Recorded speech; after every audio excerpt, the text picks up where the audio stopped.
What if I told you the only reason my family is still safe today is because of our dog? Would you believe me if I said the camera caught him protecting us, not from a burglar, not from a wild animal, but from something we couldn't even see? Stay with me, because once you hear this story, you'll never look at your dog the same way again. It started on a night so quiet, you could hear the hum of the refrigerator all the way from the living room. The kind of stillness where even the air feels heavy, like it's holding its breath. Our dog, Max, usually spent nights curled up by the back door, snoring softly, paws twitching as if he was chasing something in his dreams. That night, though, he was restless. At first, we thought it was nothing. Dogs bark at shadows, at squirrels, at leaves tumbling across the yard. But there was a difference in his growl. You could feel it in your chest, like the sound was vibrating in the bones of the house.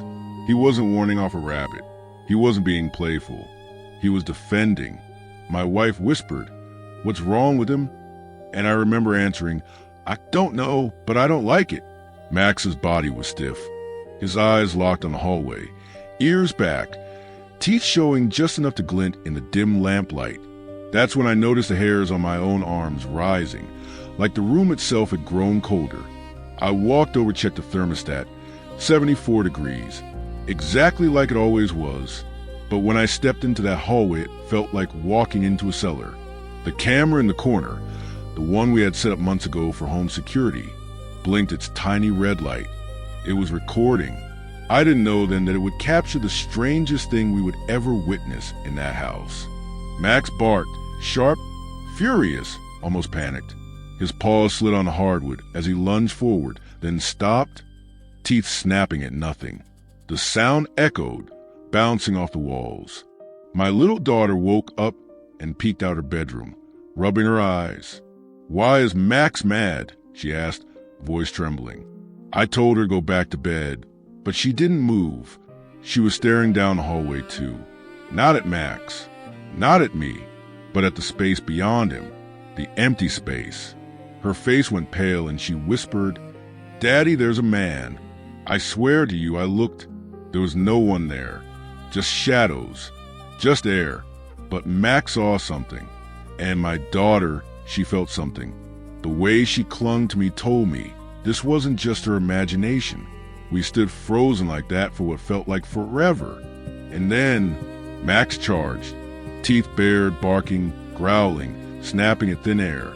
He leapt up at nothing, paws clawing as if he were wrestling with something we couldn't see.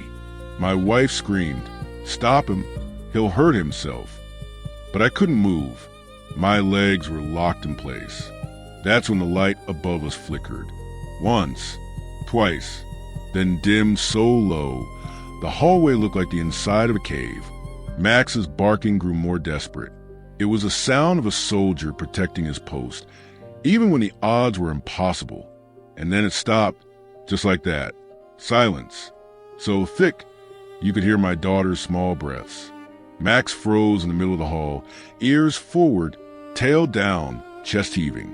And then whatever was there, whatever he was fighting, was gone.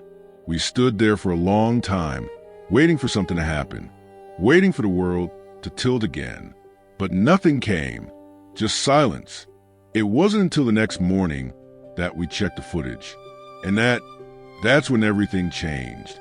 The video showed Max exactly as we saw him, growling, barking at something unseen.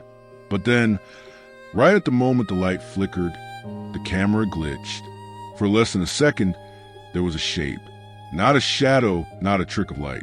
A tall figure, pale and thin, standing in the hallway, just for a blink. And then it vanished.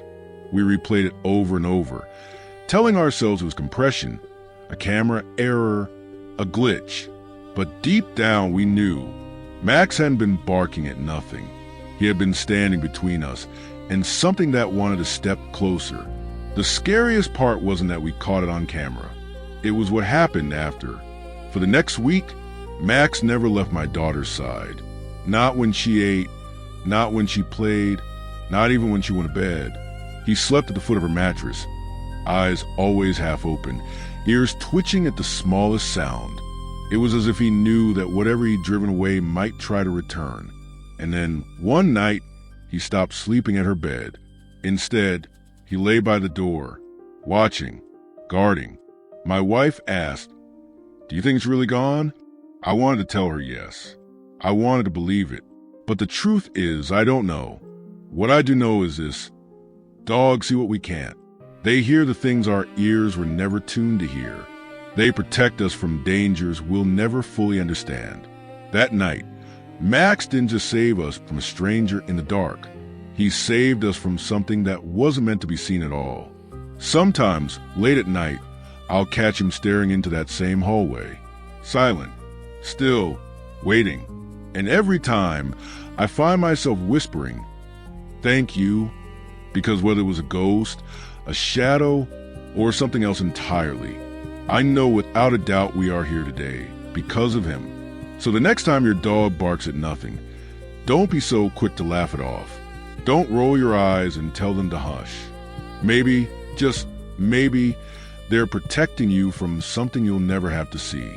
If you felt that story deep in your bones, give it a like. Share it with someone who needs a reminder of just how loyal dogs really are. And if you want more stories like this, strange, haunting, but full of heart, make sure to subscribe.